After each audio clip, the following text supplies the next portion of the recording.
सिर्फ इंट्रोडक्शन देने हैं 5-10 मिनट का, है ना? अभी समय है ना? कोई दिक्कत? हाँ, कोई दिक्कत नहीं है। कहीं कोई बोर लगेगा तो बोलिएगा, है ना? ठीक है, अच्छा बात बता रहे ठीक है। अभी एक हमारे बड़े भाई को तो दिक्कत हुआ कि सेक्शन का नाम भूल रहे हैं, तो आप लोग नोट भी कर सकते हैं, मोबाइल में मोबाइल है आजकल, फोन नोट कर सकते हैं। सेक्शन पहले था 304A IPC, 304A भारतीय दंड संहिता। कितना था? हाँ, भारतीय दंड संहिता 1860। कौन सा सेक्शन था? 304A। और भी बहुत सारा सेक्शन लगता है, लेकिन ये जो मेन सेक्शन जो है 304A होता है, वो अब आप पे नहीं लगेगा। उसका नाम, उसका सेक्शन का नंबर चेंज कर दिया गया है। क्या रखा गया है? अभी जो नया कानून आया है वो आया है भारतीय, आप लोग साथ में बोलिए, भारतीय न्याय संहिता 2023। फिर से बोलिए, भारतीय न्याय संहिता 2023। कौन सा सेक्शन लगेगा? 106(1). उसमें क्या है? सजा आपको 5 साल तक का सजा मिलेगा। अभी नहीं मिलता है, जब आप पे सीध हो जाएगा, सीध होते होते 10 साल हो जाएगा, तो उसमें आपको सजा नहीं मिलेगा। एकदम निश्चिंत रहना है, उसके लिए बेफिक्र रहना है आपको। दूसरा क्या है कि आपका जो सेक्शन में देखना है, जब भी सेक्शन आप मोबाइल में देखिएगा, उसमें रहेगा देखना है कि अवेलेबल है कि नहीं। अगर अवेलेबल है निश्चिंत रहिए, नॉन अवेलेबल है तो आपको थोड़ा डरना है कि पुलिस बिना वारंट का, अवेलेबल और नॉन अवेलेबल में अंतर क्या होता है पता है? कि अवेलेबल में क्या है, आप कोर्ट जाइए, सरेंडर कीजिए, सरेंडर कम बेल बोलते हैं उसको, सरेंडर कीजिए और बेल ले लीजिए जाके।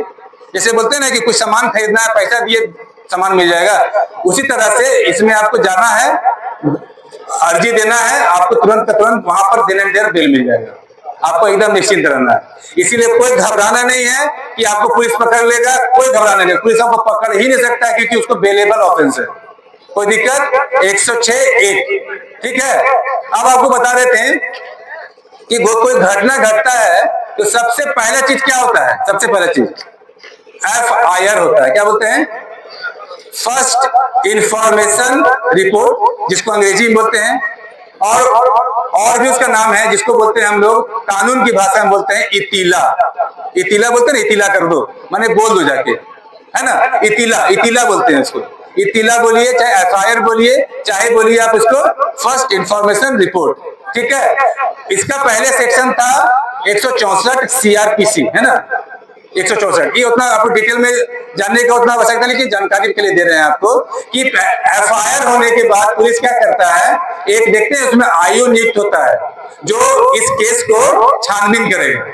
जो भी केस होता है उसमें देखिएगा एक पुलिस को नियुक्त किया जाएगा कि उसमें लिखा रहेगा, FIR के साइड में देखिएगा लिखा रहेगा कि ये केस का नंबर, थाना का नंबर और उसका वर्ष लिखा रहेगा। उसके बाद लिखा रहेगा कि ये पुलिस ऑफिसर उस केस को इन्वेस्टिगेशन करेंगे, जिसको बोलेंगे छानबीन करेंगे, क्या सही है, उसमें जो भी सबूत है उसको इकट्ठा करेंगे। कोई दिक्कत इसमें? तो ये प्रक्रिया इसलिए बता रहे हैं आपको कि कानूनी प्रक्रिया का जानकारी के अभाव में हम लोग डरते हैं। थाना जाएंगे कहीं पकड़ ना ले पुलिस, यही ना डर होता है, कहीं पुलिस हमको मारने ना लगे, यही बात है। अभी का फेज में क्या करना है, कोई घटना घटता है तो मजबूरन हमको वहां से भागना पड़ता है। ये तो नहीं भागेंगे तो हम जिंदा बचेंगे ही नहीं, ऐसा ही होता है ना, हम भी रहेंगे, आप भी रहेंगे। तो सबसे पहला चीज होता है FIR के बाद 24 घंटे के अंदर उसको जो भी न्यायालय के अंदर, जैसे चतरा, अभी यहाँ कोई एक्सीडेंट होगा तो ये FIR कहाँ जाएगा? चतरा न्यायालय में चला जाएगा। कितना देर के अंदर? 24 घंटा के अंदर उसको चतरा न्यायालय पहुंच जाना है।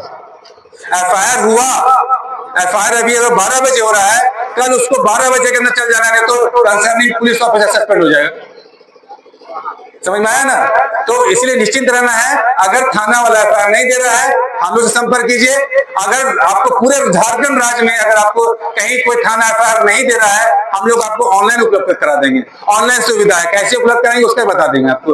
अगर कोई थाना का FIR आपको नहीं उपलब्ध हो रहा है, आपके इरफान जी हैं, आपने जो भी आपके जो कंसर्निंग अथॉरिटी है उनसे आप संपर्क कीजिए, हम लोग आपको मदद करेंगे। FIR आप लोग ऑनलाइन मोबाइल में ही उपलब्ध करा देंगे, कहीं भागने की जरूरत नहीं। कौन कौन सेक्शन लगा सब उसमें लिखा रहता है। सबसे इंपॉर्टेंट है कौन कौन धारा, जिसको हम लोग हिंदी में बोलते हैं धारा, कौन कौन सेक्शन, जो अंग्रेजी में बोलते हैं सेक्शन, उसी को हम लोग बोलते हैं हिंदी में धारा। कौन कौन धारा लगले हो बोलते हैं ना हम लोग जाके, कौन कौन धारा लगले हो हमरा पे, ये नहीं बोलते हैं। तो कौन कौन धारा लगा है वो सबसे इंपॉर्टेंट वही है। हम लोग को क्या चेक करना है, कौन कौन धारा लगा है, उस धारा को क्लिक कीजिए मोबाइल में, देखिए कि अवेलेबल है कि नहीं, अवेलेबल है कि नहीं। अगर अवेलेबल है आराम से घूमिए, नॉन अवेलेबल है थोड़ा डरिए, हम लोग से संपर्क कीजिए कि इसमें कैसे बचना है। बचने का क्या उपाय है, अगर कोई दूसरा धारा लगा देता है गलती से तो बचने का यही उपाय है, एंटीसिपेटरी बिल में चले जाएंगे। माने बारी बारी बिल, आपको कहीं जाने होते हैं, आपको कागज में साइन देना है, आपको बेल करा के हम लोग दे देंगे आपको। समझ में आया कि नहीं? तो कौन सा धारा लगेगा, कौन बताएंगे, आप बताइए तो। अच्छा आप बताइए। 106.1 है, 106(1), ठीक है। आप बताइए चाचा, कौन सा कानून है, कौन सा कानून? अच्छा आप बोलिए भैया, आप बोलिए।